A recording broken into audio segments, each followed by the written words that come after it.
When Dan first invited me to come down here, I said, I don't really know very much about the Verde Valley. And he said, it's okay. We want you to talk about the Colorado River Basin. So I have faith that it's okay that I'm not going to talk to you about the Verde Valley, because I get the sense that you all know a lot more than I do about that topic. And my hope is that in giving you some sort of big picture view of what's happening at a sort of macro level across the watershed that you live in too, you're in the Colorado River Basin, that maybe in that you hear some things you like or don't like, or some things that you can take and use for your own success here in the Verde Valley, or maybe not, maybe it's just stories today. I will also say that I come here with a little bit of trepidation. My bread and butter work for the last 16 years at EDF has been working on restoration of the Colorado River Delta that sits right down at the US-Mexico border. And so usually I get to tell that story, and I get great slides of pictures of the Delta and the birds and the people, the communities. I have a few of those in here. I couldn't help myself, but that's not really what this talk is about. And so I'm heavy on facts and figures and words, and I'm gonna try not to put you to sleep with it, but I apologize in advance for the lack of pretty things to look at in my presentation. So I don't think I need to introduce the Colorado River Basin, but I will anyway, because it's always good to remember just what we're talking about. So it's 7 states in the United States and 2 in Mexico. It's nearly 250,000 square miles. It's 1,400 miles from top to bottom on the main stem. And as you can see in this city, water from the Colorado River serving upwards of 35 million people in cities that aren't even inside the watershed at times, some of them. So Denver, not in the Colorado River Basin, on the other side of the Continental Divide, but exporting water across the mountains. And San Diego, and to the south of there, even Tijuana, bringing water across the watershed boundary out to serve their water needs. So a vast population depending on water from this resource in the 21st century. And that definitely is part of the dynamic that we're facing today in management, which is sort of an undeniable need. A population of upwards of 35 million people essentially can't be denied. The other big picture thing you have to know about the Colorado River is that it serves irrigated agriculture. So with Manifest Destiny, our US federal government set up a lot of policies and incentives to get people to move to the West 100 plus years ago, and our economy at that time was predominantly agriculture. So you should not be surprised to hear that 80% of consumptive use of the Colorado River serves irrigated agriculture. And that produces, I've heard a figure of about 15% of the nation's agricultural, I don't know if it's revenues, but agricultural economy is based in the Colorado River. And it's very diverse. Up in the Upper Basin where I live, our agricultural, irrigated ag really in the high mountains supports largely beef production. A lot of pasture and forage is grown with Colorado River water. Here in Arizona, with the more sun and milder temperatures year-round, there's different crops that are grown, massive dairies, cotton, even grown in the central Arizona region, and in southern Arizona, a very impressive agricultural economy with produce that I dare say the entire country depends on at times of year. When the rest of the country is in dormant and under snow, we're all eating lettuce grown with Colorado River water. So a massive impact nationwide. And of course, I have to remind you that the Colorado River is also a river with some supporting and sort of integral to some features that people across the United States and even across the world have come to know and love. The top picture on the right there is the headwaters of the Colorado River in Rocky Mountain National Park. The center picture should be not unfamiliar to any of you. It's the Grand Canyon here in Arizona. And then at the bottom right, I have to include my beloved Colorado River Delta, where the Colorado River is currently trickling into the sand to its end about 100 miles upstream from the upper Gulf of California, which is where it used to flow to before we developed so much of it. So now to the less picturesque part of my talk. I'm going to give you a little bit of an update on system status, and by by that I mean sort of what's up with the water in the Colorado River Basin. I'm going to talk some about risks to water users.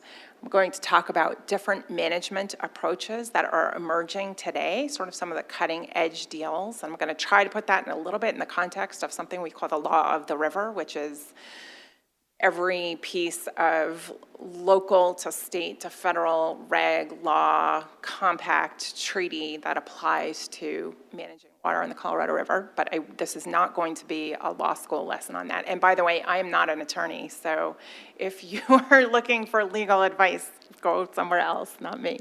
And then I'm going to wrap up with just some conclusions that are my observations about where things are going today, sort of how in an incredibly complex and sometimes quite contentious and challenged basin, progress is actually being made, maybe not quite quickly enough yet, but we are seeing some progress made. So my observations, and I'd love to entertain questions or comments from any of you after you've heard what I had to say to see if you have other ideas about what the conclusion should be. So system status. That's my view from the airplane window this morning. There is some snow in the mountains. However, I don't believe we've hit quote unquote normal for this year. It was an early flight. I had to get up early. I took a little nap. I don't actually know what I was looking at when I took this picture, but I thought, oh, there's snow. I should take a picture. These folks would like to see that.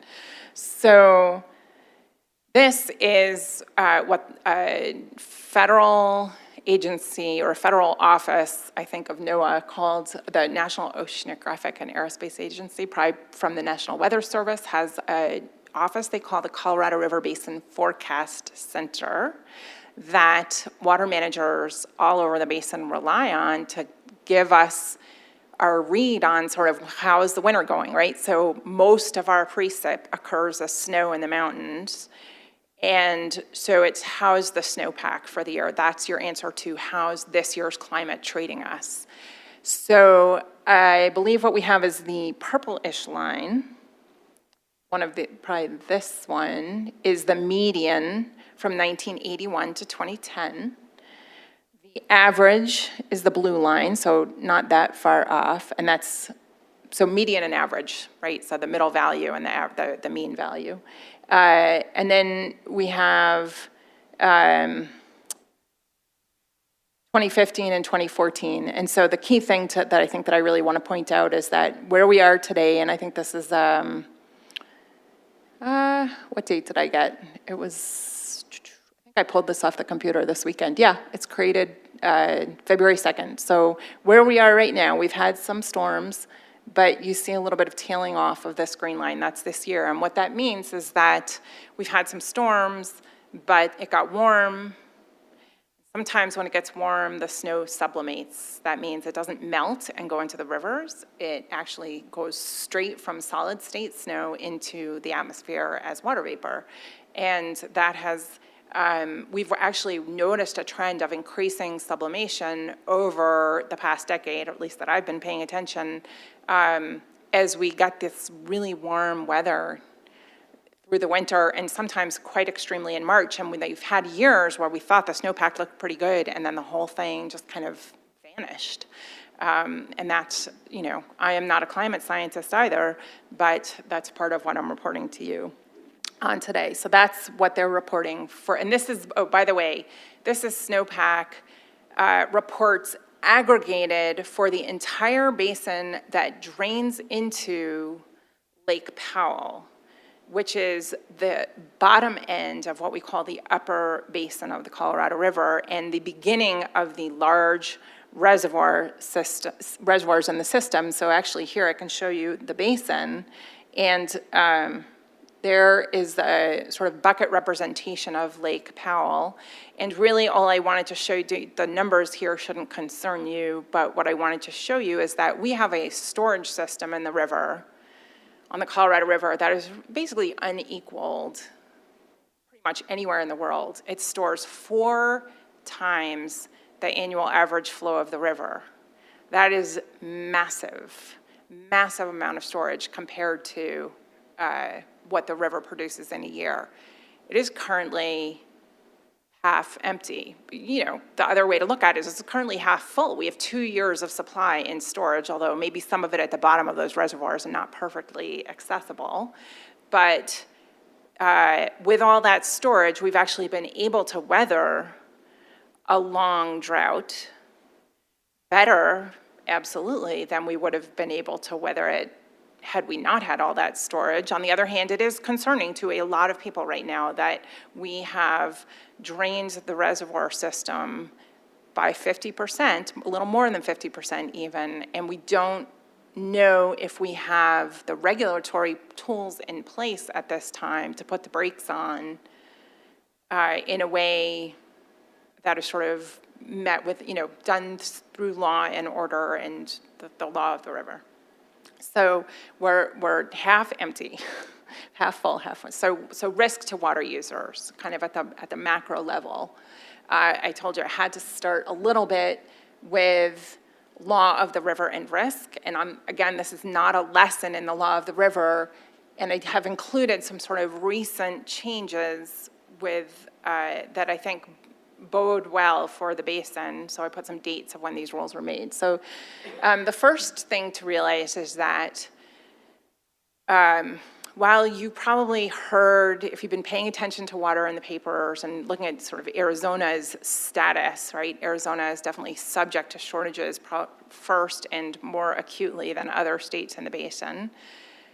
However, in some ways, Arizona is in a privileged position because while there will be shortage, there's also a compact that requires the 4 Upper Basin states, Colorado, New Mexico, Utah, and Wyoming, requires those states to, the language says, not deplete the Colorado River beyond a certain volume, beyond 75 million acre feet in any 10-year period, or you can sort of think of that as 7.5 million acre feet every year is sort of a guaranteed to come down here. And in fact, that number might be higher. There's some sort of unresolved disputes in the compact and later agreements involving who has to supply Mexico's treaty allocation. So it might be as much as 82.3 million acre feet that have to be delivered over any 10-year period. At any rate, the Upper Basin is required to deliver that much, always has never really come yet close to not delivering that amount. But the sort of half-empty reservoir situation, the recent drought, has definitely got people thinking about that obligation in a way that maybe we didn't spend so much time thinking about in the past. Lower Basin shortages are tied to elevations at Lake Mead, and I should have pointed out to you that in addition to Powell, the big Upper Basin reservoir, there is Lake Mead, which you probably have all seen or been in boats on. And as that reservoir drops, and it has been dropping pretty steadily in most years in the last decade, it may eventually hit a particular elevation that was agreed upon in 2007 as the elevation at which the brakes would first get put on and states would not receive their full allocations. And the way that breaks down, and I already mentioned to you that Arizona takes the biggest hit, but the way it breaks down at 1075 is that Nevada takes a shortage of just 13,000 acre feet, and you have to realize that their whole allocation is 300,000 acre feet, so it's sort of proportional to their use of the river is smaller. And in fact, Arizona and Nevada struck a deal whereby Arizona would bank some of its surplus water in exchange for a lot of money. And when the shortage does in fact occur, Arizona will be absorbing the first 1 million acre feet of Nevada's shortage. So 13, I don't know how many times does 13,000 acre feet go into 1 million acre feet, but that many years, Nevada doesn't really have to worry about that first tier of shortage. Arizona's shortage out of a total state allocation of 2.8 million acre feet is 320,000 acre feet, which is really, as I said, 333,000 acre feet because of the additional burden from Arizona. So that's kind of big. I don't want to get into the particulars of what that means in central Arizona. It does particularly hit the Central Arizona Water Conservation District, which is the CAP. They are the junior project in the state, and so they are the one who bear this burden primarily, and that's a whole other talk that you could get someone here to talk to you about for a whole other hour. California, interestingly, doesn't really get hit by these shortages, and that's a deal, that's the product of the deal that was cut in the 60s to get federal authorization and funding to build the Central Arizona project. There's a whole lot of California legislatures back there in Washington, D.C., far outnumbering the number that Arizona sends to D.C. Kind of realities of our American democracy is that the Californians said, well, we're not going to vote to approve and pay for that unless you subordinate your rate to ours. So that's the deal that was cut. And California basically doesn't take a shortage, but there's going to be more on that later too. In 2012, another deal came along that got Mexico into a formal agreement, at least for a temporary time period, on sharing some of the shortage. They had since the 1944 treaty that we have with Mexico on water, they had, that treaty says Mexico's water delivery will be reduced proportionately in times of extraordinary drought, but nobody ever defined extraordinary drought, and nobody ever said by how much or how are we going to calculate anything.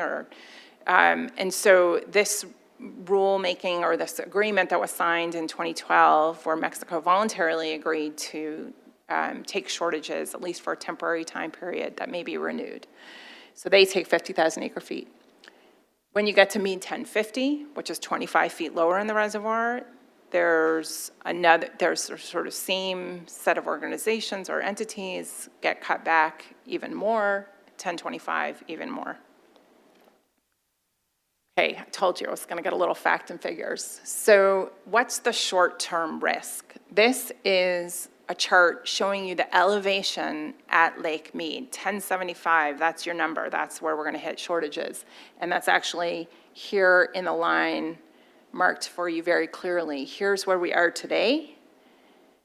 Well, I guess we're over here. December, does that go down to December? I thought we had a January. This is the January projection. At any rate, what you see with the three lines that diverge going out into the future is the most probable projection in the middle, the 90th percentile probability and the 10th percentile probability. So as you see, by this summer, we are skirting 1075. We're pretty tight, I don't know if it's going to be above or below.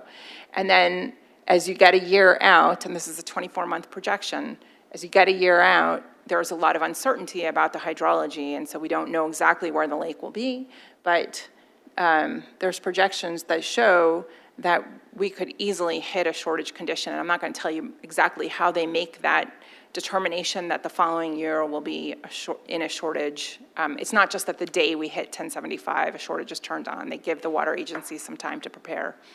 But this has never happened in the Lower Basin. And it's going to be very interesting to see what happens if and when we get there.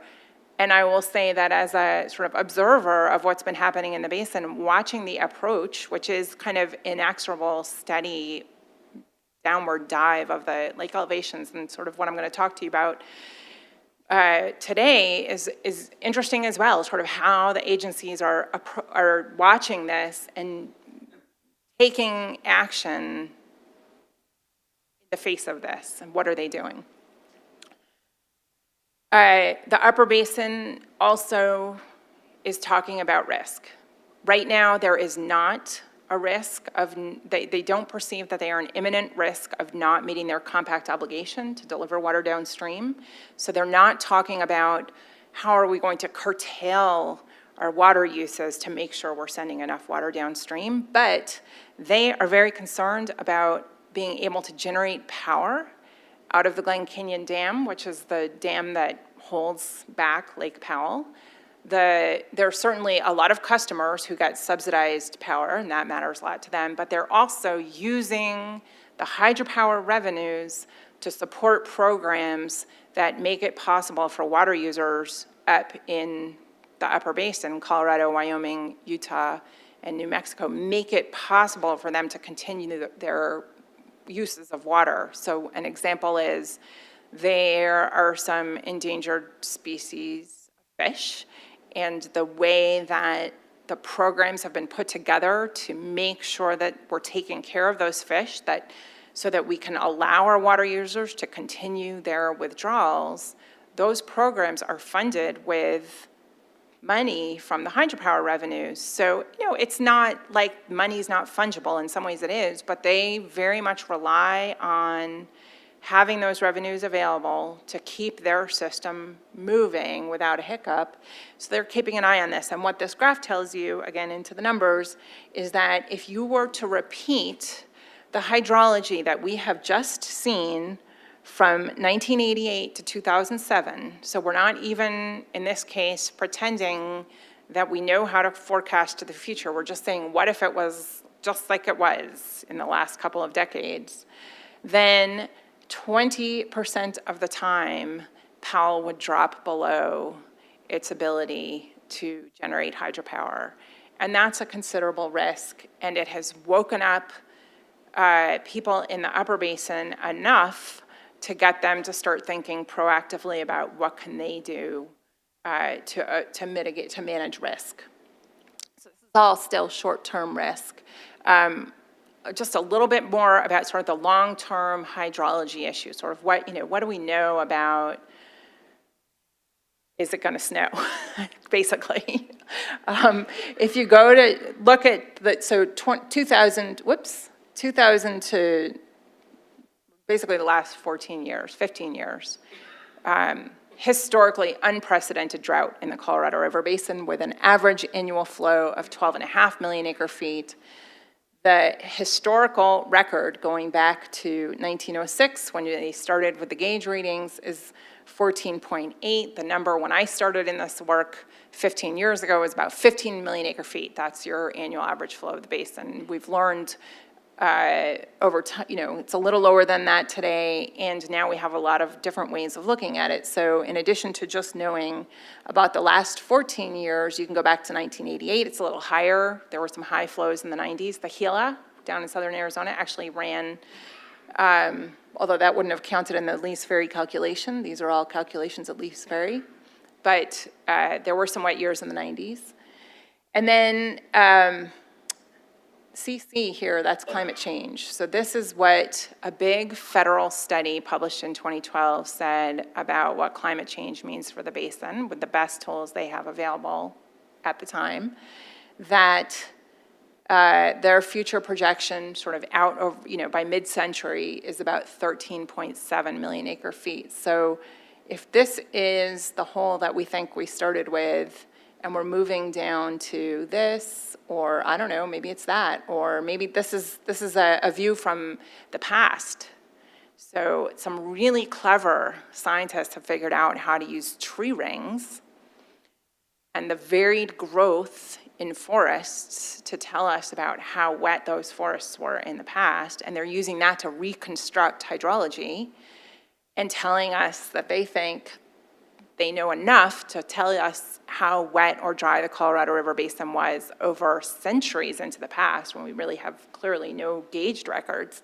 And they're telling us that there was a 50-year dry period in the 12th, that would be the 12th century, that was 12.7 million acre feet. And these numbers I know are sort of don't mean a lot to you, except that you can see that perhaps all of them look lower than what our sort of historical average was. And then, I don't know what the politics are of climate change in this room, and I will tell you that there's widely held beliefs all over the spectrum amongst water managers in the Colorado River Basin, but there isn't a water manager out there today who's not saying something's up, because we're seeing variability and trends that we never saw before. So set aside what you think about that sort of polarized issue of climate change, and just realize that in the Colorado River Basin, we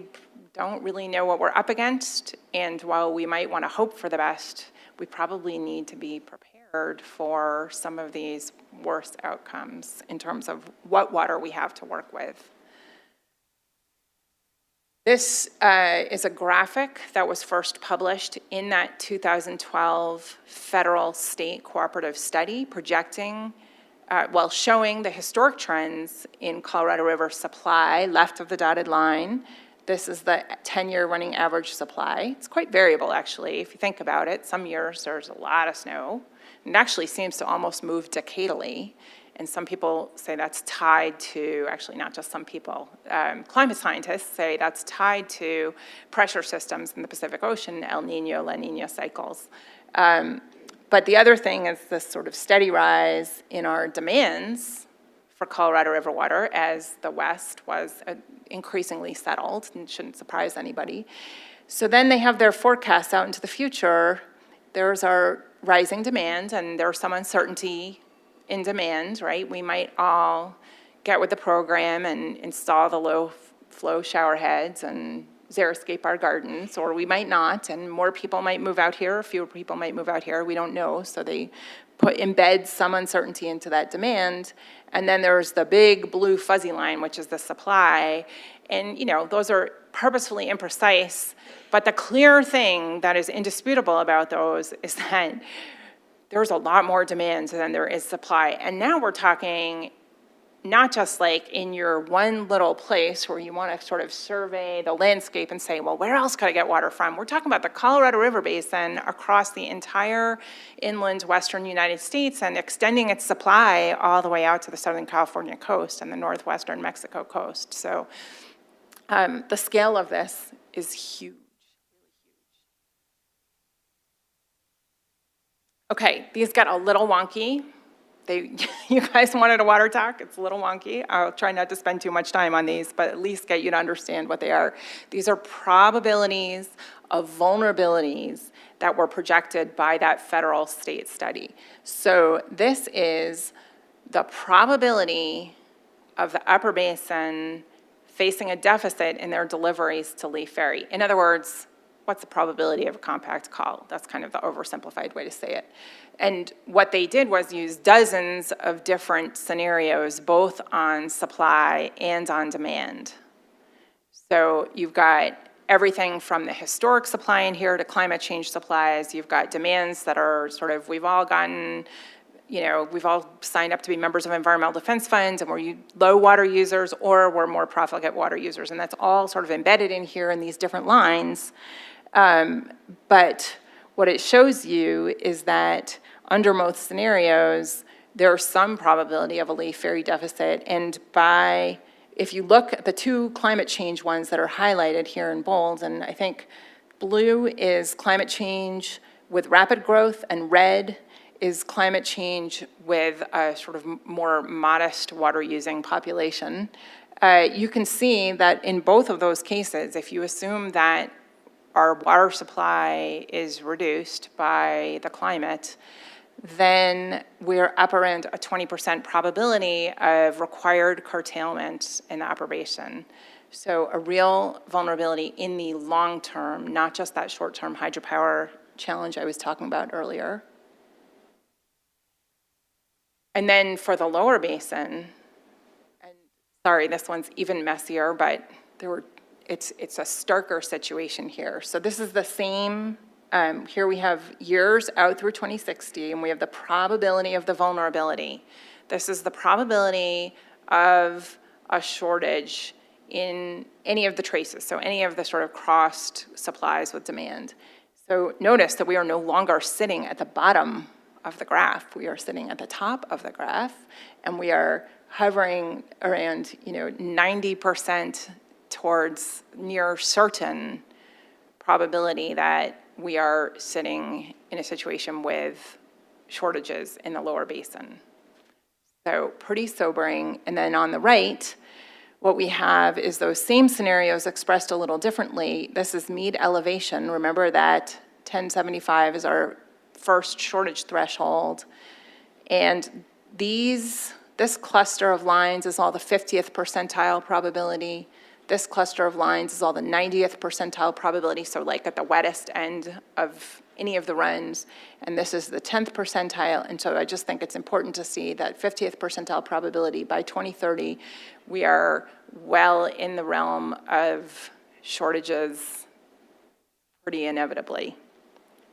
So in some senses, there's a message here that the status quo ain't gonna cut it anymore. We can't just keep doing what we're doing. We can't, and that's ultimately something I think we all have to sort of internalize and address personally as individual human beings. But what I'm going to talk about and where I think it's most important that people are paying attention to it at the institutional level of the agencies that are dealing with the law and dealing with what the releases are out of these big reservoirs and trying to manage all of that. And then it's their job through their member agencies to then communicate with all of us, the people who use the Colorado River water. So management actions. In 2007, something that it might surprise you that we had never had a program to do this before, but for the first time in 2007, the state set up a set of rules whereby lower basin water users who rely on deliveries from Lake Mead could, essentially, they don't like using the word banking, and I'm not even entirely sure why, but essentially store water that they aren't using in a given year, store it in Mead. So here, 2007, we're well into our drought. Mead is already probably a quarter empty. And they say, well, if you can figure out a way not to use all your water, let's create an incentive to not use it. So you can leave some of your water there. There will be some accounting rules, and you can pull it out at a later date if the circumstances are right. Not if we're in a dire shortage situation, but what you have here is a graph of how, or sort of bar chart representing how much the big water using agencies have already stored. So here's a beginning of some interesting things that water managers are doing. And it's not so much the numbers, but to show you that Southern Nevada Water Authority, Metropolitan Water District of Southern California, the big LA, Chinatown Water District, even the Imperial Irrigation District and Ag District, and the Central Arizona Project are all storing water in Mead. These kind of represent some 2013 total levels, what they've stored and released since the program started, end of year balances. That's not so important as to say that the net result of this is that today we have more or less 1 million acre feet stored in Mead that wouldn't otherwise be there were it not for this program. So what does that mean? I was talking before in terms of feet and elevation, 1075 being our set. So every 100,000 acre feet of water is roughly a foot in the reservoir. It changes, the reservoirs are teacup shaped, so that changes on your way down, but rule of thumb is roughly a foot. So we have, and actually contributing here and not on the chart is that Mexico, and I will talk a little bit about Mexico in a bit, is storing 300,000 acre feet in Mead as well. So in total, we have about 10 feet that wouldn't otherwise be there. And do you remember when I showed you how close we are to 1075? Like, we would be in shortage. We would have been in shortage for at least a year, if not more, had this program not been initiated. So the federal government is not paying people to store this. This is just set up rules in the reservoir. You can leave your water there, and it's got your name on it. We have an accounting book. We keep records of it, and unless we're in a shortage, you can, under certain rules, take that water back out. So it's like storing it in a bank. Another thing that has happened more recently, as the federal government watched our reservoirs dwindle, the federal government and the states have a kind of interesting relationship on the river where there are certain authorities that the federal government has, but not complete authority. And in many ways, water management is delegated to the states. It varies a little bit, Upper Basin and Lower Basin. But Secretary of Interior said, I see a problem coming.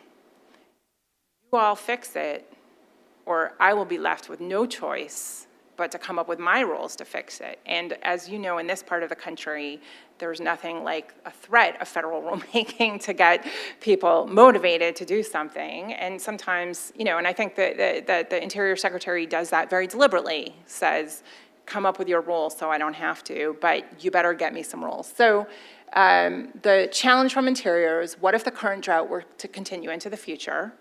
Entirely reasonable proposition, seems to be no end in sight. Have in place a plan by 2015, a memorandum of agreement or similar, so that we don't have to impose one. And the goal is to identify actions that can bend the curve. So this is Interior talking to a bunch of water managers who all they do is look at all those charts all the time. So bending the curve means move the line into the territory that you want it to be in on your graph so that you're not in a water supply shortage. Bend the curve, i.e. reduce the risk of losing power production or being unable to deliver water. So do something about it. So some people have said that what needs to happen in the Lower Basin is essentially a haircut. As in elsewhere in the basin, the cities, the municipal providers, are junior to the agricultural water users. So this is principally a conversation that has happened amongst the big urban water providers that use Colorado River water in the Lower Basin. And at the end of 2014, they all signed with the federal government an MOU saying that collectively through 2017, they would make their best efforts to conserve 740,000 acre feet, additional to what we're already seeing in Mead. And so you can see the volumes here. Arizona does have the biggest volume. Metropolitan has a volume here too. Now that's pretty interesting, and I'm going to tell you a couple reasons why it's pretty interesting that California is. One is, if you think back to what I showed you about the risk of different states to water supply shortages, do you remember that California had zero risk? So it's sort of been a holy grail of Arizona to get California on the hook. I wouldn't say that this MOU is California on the hook for shortages. This is them signing up voluntarily to participate in water conservation, essentially to avoid that shortage threshold or to forestall it, to delay it to the best ability that we can. So that's very interesting that we now have California playing. And the other really interesting thing is that if you've been paying any attention to water, you also know that California right now is in their historic drought, right? We've been hearing nonstop about that. And Metropolitan Water District in Southern California gets roughly two-thirds of their supply in sort of better years from the Sierra Nevada, from their state water project, and that supply has been severely curtailed. So for them to say that they can try to conserve even during this very trying time for them is somewhat remarkable. And I'm not saying that they're necessarily doing it internally with conservation in their district, although they are doing some remarkable programs right now. They are paying water users several dollars per square foot to take out turf, to take out their lawns and replace it with something more drought tolerant. But they're also doing deals with agricultural water users who have rights to Colorado River water in California. So they have a bunch of mechanisms that they're using. Southern Nevada Water Authority will also participate, as will the federal government. It's kind of tough for the federal government to help out here. Feds don't have any water rights themselves, but they are going to take management actions that they say can arguably be shown to conserve water in Lake Mead. So that's new, and that's called drought contingency planning.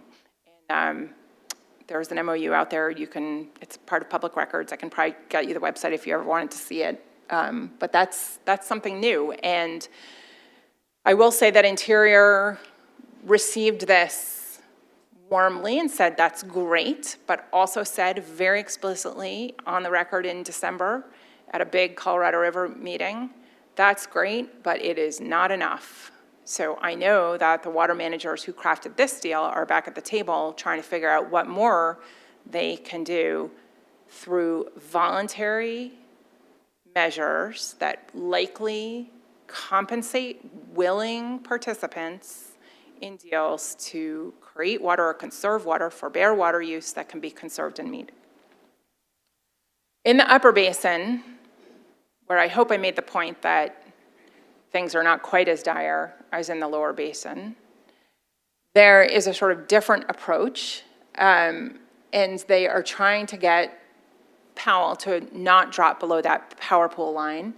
I'm actually going to skip down to the bottom here and say the first thing that they have studied doing, and I think are committed to doing if they feel like the situation gets severe enough, and I actually don't know quantitatively what they've decided that would be, is to release some water out of reservoirs that are further up in the basin, much smaller, not as big as Powell, but out of, I think principally what they've been talking about is Flaming Gorge Dam up in Wyoming on the Green, to make a release. Now, releasing water from that Upper Basin reservoir does not create water, right? You're just moving it from one bucket to another bucket, but it will have the impact of showing up in Lake Powell and helping protect the power pool. It will also then cascade more quickly into Mead, which sits right below, and become part of Lower Basin supply. So you have the Upper Basin poised to take some actions, somewhat unprecedented, to address this situation. And even more significantly, they are in earnest talking about water banks, in other words, ways to use voluntary market transactions with willing sellers and buyers to conserve water. And that is, here in the Lower Basin since 2007, there's been this banking program in Mead. So there's quite a bit of experience in the Lower Basin with this idea of water conservation, for the system already. But this is somewhat unprecedented in the Upper Basin. And the same politics that circulate around here about people not wanting to have to give up their water rights, and fear over water rights is pervasive there. So I'd say it's pretty remarkable that we're getting to this point in the conversation as well. And I wanted to make the point that as in the state of Colorado, the conversation that has advanced furthest of any of the Upper Basin states about water banking, that just because I work for a conservation organization and I'm telling you this history, because it's a new mechanism, because we're doing this kind of new approach, and it's the 21st century, and we have a population that wants a healthy ag economy and wants vibrant cities, but also really wants vibrant rivers to support our recreation economy, and frankly, to keep us all happy about the reasons that we moved to these places in the first place. We are building into those discussions, or into the prospective operation of a water bank, ways to manage that water that helps the environment. It doesn't give the water to the environment. It's managing the water from where it's not being used to grow pasture down to Powell in a way that actually creates benefit for fish. It's saying we're going to pay some deliberate attention to how that water moves down the system so that it creates environmental benefit. And in a water management framework that has been sort of mired in a status quo that was designed before we had the sensibilities that we do today about rivers and the environment and the need to manage them deliberately to get to have them in the shape we want. This is something really new. It's a really new opportunity. How are we doing? All right, you guys, so I haven't really heard anything from you. Are you still with me? Okay. All right, just a little bit more on deals. I think just 2 more slides. System Conservation Pilot Program is another very recent agreement mounted by some of the same agencies that are in the MOU, but without Interior knocking at their door telling them they had to do it. And it's at a much smaller scale. Central Arizona Project, Metropolitan Water District of Southern California, Southern Nevada Water Authority, and Denver Water, 4 big muni wholesalers in the basin, pitched in, I believe, $2.5 million, no, $2 million each, summing $8 million, and the feds put in 3. They came up with a pot total of $11 million to do pilot demonstrations of water conservation. Effectively will be, they're putting out RFPs saying you can create water however you want to, but we expect that the majority of those will be with agricultural users. There's no set price for the water, so it's an RFP. It's kind of like a reverse auction, like you just bid, and I think they're going to take the best offers that they get. We don't know yet what they've gotten. 3/4 of the money will be spent in the Lower Basin, reflecting the sort of balance of 3 of the 4 agencies are in the Lower Basin. 1/4 of the money will be spent in the Upper Basin. And what's really interesting about this is that the water won't be parked in the reservoirs in an account. We were talking before about how water is being banked and you can pull it out when you need it, as long as we're not in a shortage. In this case, it's being turned into system water. You have to kind of just imagine that another snowstorm showed up in the basin and there was another increment of supply. They are not putting their names on this water. And that's pretty remarkable. And this, in fact, preceded, only by a few months, or maybe by a year, but preceded that Lower Basin MOU. And so this was the first place where you had a California agency voluntarily in the game. So think about this. Metropolitan Water District of Southern California is putting $2 million. It's a lot of money to me, but for an agency like that, that's not a lot of money. But it's still money into water conservation that arguably they will never see a drop of. And you have to ask yourself, why are they doing that? They are not naive. Believe me, Met is not naive. They're not doing this because they're Pollyannas. So you just have to think about what's in it for them to be participating. So this is the System Conservation Pilot Program. It lasts just 2 years. It's a demonstration. I don't know if it will be extended, but it may be. People have talked about amping, that there could be more money in it. I don't know what the future is. Last deal that I'm going to talk about is the deal that I actually worked quite a bit on, was between the US and Mexico, signed in 2012. And the reason it's in my talk here today is that it got Mexico voluntarily into a shortage agreement so that when Mead drops to 1075, Mexico will take reduced delivery, at least through the term of this agreement, which is through 2017. It also, for the first time, gave Mexico the ability to store water in Mead. Actually, there was one previous agreement that did, following an earthquake in 2010, but this is very new that they're storing. And interestingly, Mexico, if you think about the river, so stop thinking about all these laws and regs and agencies that I've been talking about, and think about the river. At the mouth of the river is all the sediment settling out.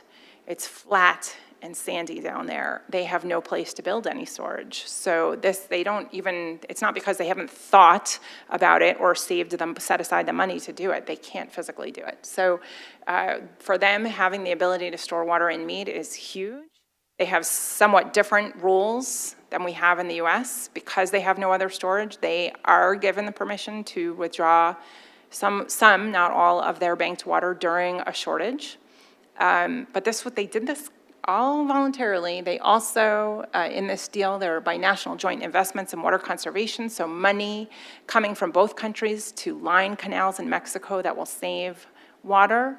They also, and this is why I was working on it, agreed to set up an environmental flow program in the delta of the Colorado River, and that resulted in what we called the pulse flow last spring, with a big flush of water going down into the delta for the first time in a long time, as well as some private commitments to send water from NGO side, raising private money to send water to keep trees alive after the big pulse flow. And then a commitment, interestingly, in this agreement, which is short-term, a commitment inside the existing agreement to go back to the table to try to negotiate a successor agreement.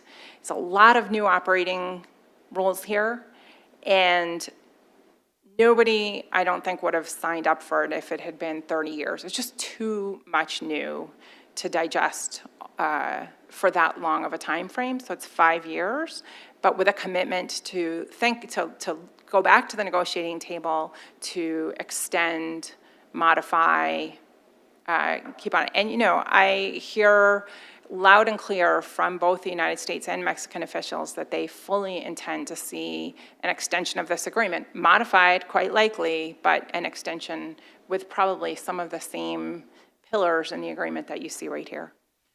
So, and I told you I had a few nice slides. This is where I feel comfortable. So this is the pulse flow.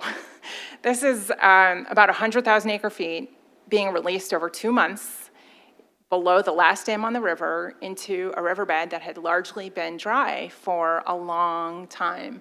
And this is the community turning out to play in the river. So, you know, we think about it. Work for Environmental Defense Fund, so I think about, oh, there's 380 species of birds, and there's, you know, this many acres of habitat. Well, guess what? There's a city there called San Luis Rio Colorado. San Luis Rio Colorado. It's a city named after the Colorado River, and they sit on the banks of a dry riverbed. In fact, they complain that the major Mexican interstate, Route 2, that cuts across their city and right over the dry riverbed, they have to pay a toll to cross a dry riverbed. And it's like the joke of the town.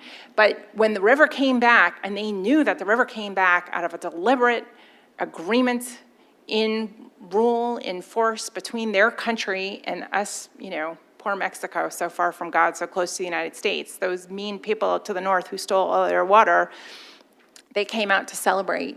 And in fact, people took kids. Every day I was out there, they were taking kids. There's a river here. These kids had never seen a river there, and they were out there checking it out. Here are just a couple of neat shots. I told you it's 2 months pulse flow. A lot of the water infiltrated into the sand, not surprisingly, but a little bit of the water did make it all the way down to this is the a tidal arm coming up. This is the pulse flow coming down, and this is a day in mid-May. And the next day, when the tide came up and the two bodies of water met, as you can see, it wasn't a lot, but that was that symbolically got a lot of people's attention. The Colorado River made it to the sea, and through a deliberate action of the United States and Mexico in a water management agreement. So, I'm really impressed that you're still with me. I only see a few people napping. Thank you for bearing with me. I'm going to give you some of my observations. I don't know if it's going to feel relevant to what you all work on and think about all the time here, but hear me out. The risk, because of the legal framework that we inherited, the risk is not uniform at all. Prior appropriations has this weird sense, you know, being someone who is sort of born in the late 20th century, now living in the 21st century, it has this weird sense of feeling not fair, and yet enough of a student of the law and history to understand why it was set up like it was. And it made a lot of sense at the time, and it's protecting rights that actually a lot of us value. And frankly, I'd rather have the law of the river than have what we used to have, which is if I went and developed a water diversion to serve my mine up in the mountains above Boulder, and then Joe came with another idea for a place to do placer mining up above and diverted the water, I would have gone and either shot him or dynamited his water diversion. So at least we don't solve things that way anymore, but we do have this law that frustrates us. California's engaged, so this one shouldn't surprise you. I kind of hinted at that one before. That's big, that's huge, and I think, I don't know actually how successful Arizona's water leaders are feeling right now for having gotten California engaged. I'm sure they feel like it's not enough, but if you ever have the chance to have conversations with some of the leaders at the CAP or Arizona Department of Water Resources, you might think about mentioning to them that you're impressed by their success at getting California engaged, because this is sort of thought to be impossible in the past. Arizona has been promoting the concept of a structural deficit, that the lower basin's using more water than actually is available to the lower basin, even by law, never mind by fact of how much precip we have in the basin.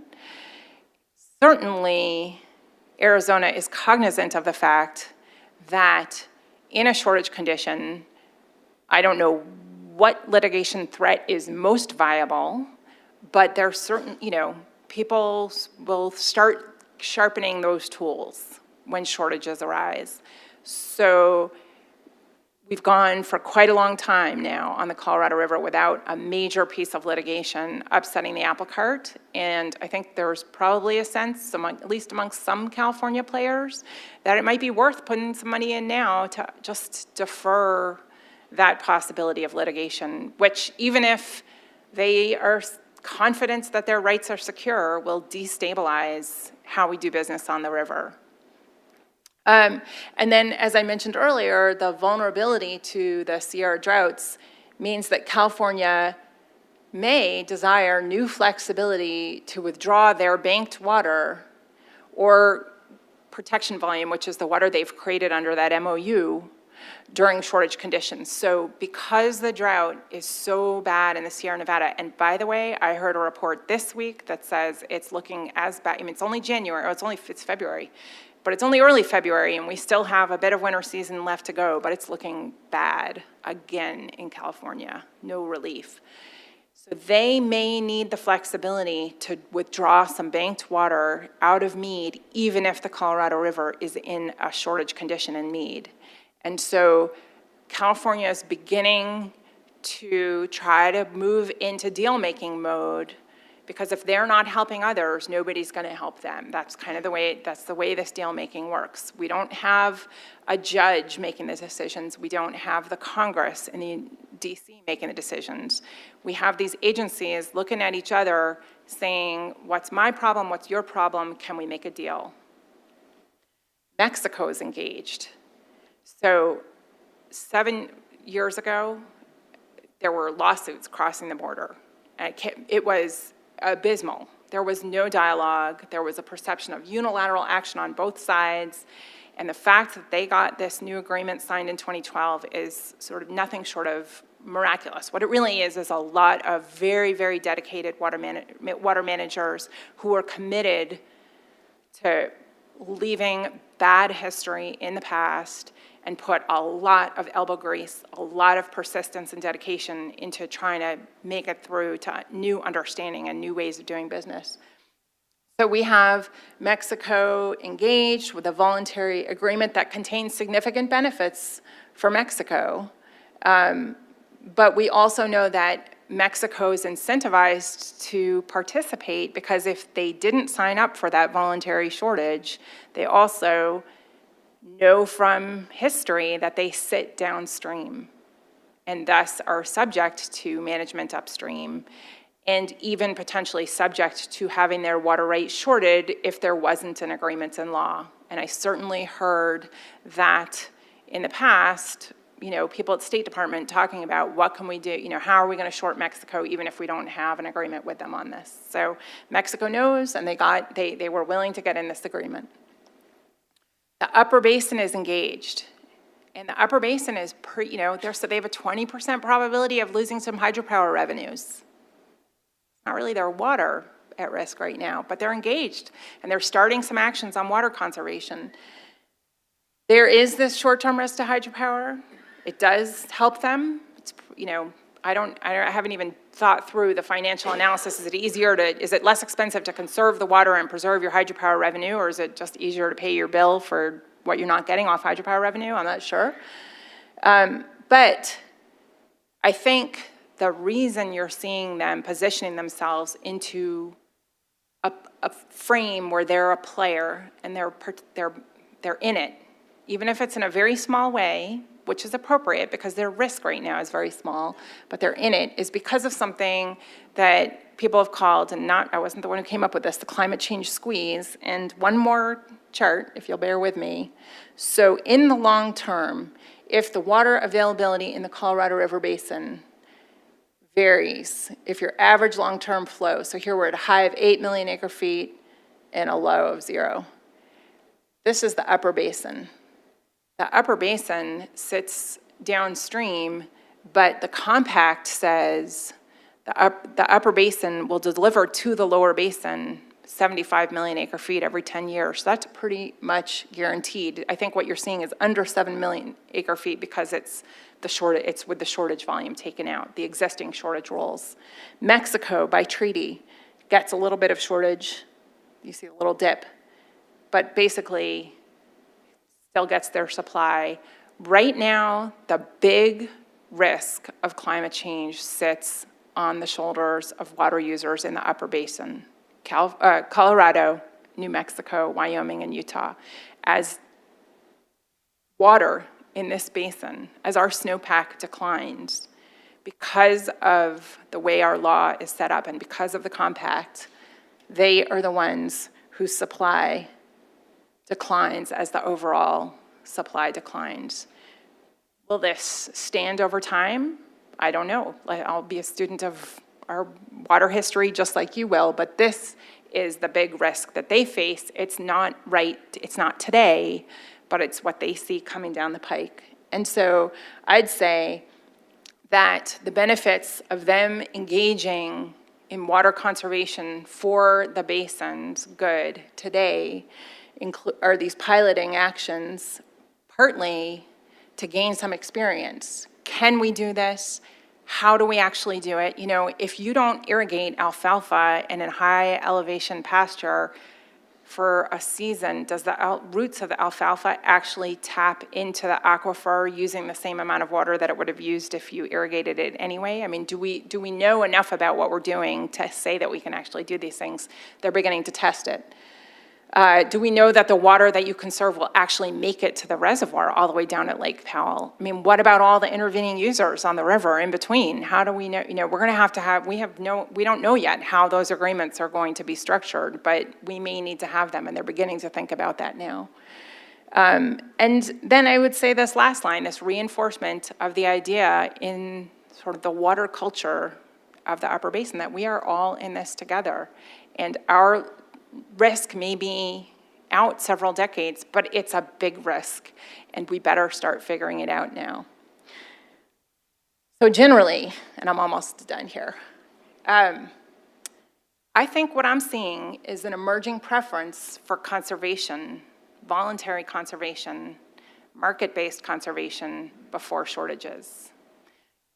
The agencies are putting money on the table today to delay the day that they have a regulated shortage, a regulatory shortage imposed on them. Federalism definitely remains a motivator, but it's the motivator to get the states and the local agencies doing what they need to be doing. And the feds are out there saying, make your plans so that I don't have to. There are some people who will tell you, you know, there's going to be a federal takeover, but I think everybody's behaving right now as if they know that there could be circumstances where it would be irresponsible for the federal government not to, in a crisis, come in and do something. But this is a slow train moving down. This crisis is a slow train moving down the tracks. I have a friend who works for Central Arizona Project who says it's a train coming at us at 3 miles an hour, and if we don't get out of the way, it's our own damn fault. So they're beginning to do the right thing. And then multi-jurisdictional agreements can help. These agreements across borders that look not just at your own water rights and your own portfolio, but looking around, seeing what your strengths are and your weaknesses are, your assets and your risks, and the assets and risks of your neighbors. That's where they have been finding solutions. So we're all in it together, can help mitigate varied risks. What I'm seeing is that a defined risk is preferable to an undefined risk. Think of Mexico preferring to know how much they're going to get than to just live downstream of the reservoirs with no rule of law. They're working on the risk, both short-term and long-term. They are beginning to think about the big picture. And they're taking into consideration supplies other than the Colorado River. And by that, I do not mean they are planning to build the Mississippi River pipeline or pull the glaciers down from the Arctic, although certainly that's been on the table in the past. But they're thinking about risk in terms of those other supplies. So in California, they're thinking about how they manage their water supply portfolio, and the Colorado River states are looking at that and thinking about what California needs because of the risk to which they are exposed in the Sierra Nevada. So it's sort of, and I skipped over this one, safety in numbers, which is a little bit the optics of politics, which is all hold hands and start doing these things together, nobody can single us out. You know, it's like, well, I'll hold hands and jump into the pool at the same time. We're all beginning to move on these water conservation programs together. There's some safety in numbers. I think that's sort of politically what it looks like right now. And I guess my last point is that, and I touched on this in the Mexico agreement and in the water banking in the Upper Basin, that I do think as we now begin to address changing the status quo, we can't, like, the system will not hold. Climate change or bad water karma or whatever it is we're experiencing is forcing change upon our water management framework. So while we are adjusting it to our new reality, and we are making rules in 2015 or 2014 or 2015 or 2016, we can look around us at the society we want, at the landscape we want. We know we have to respect the law of the past, but we can build agreements for what we want our lives to be like and our children's lives to be like in the future. And we can build the environment into that. And I'm not just saying that because I'm an advocate, or I am saying it because I'm an advocate, but because I just showed you 2 examples of where we are doing that. So I think there's real reason, while this is a scary, ominous story, to also hold some optimism that if we pay attention and we put effort in, we can actually get someplace that we might want to be. So I'll leave you with a picture of the tide water in the Colorado River Delta that was printed years ago in National Geographic, and I always like to end my slides with it and say I'm happy to take questions, and thank you for sticking with me. You are a very patient audience.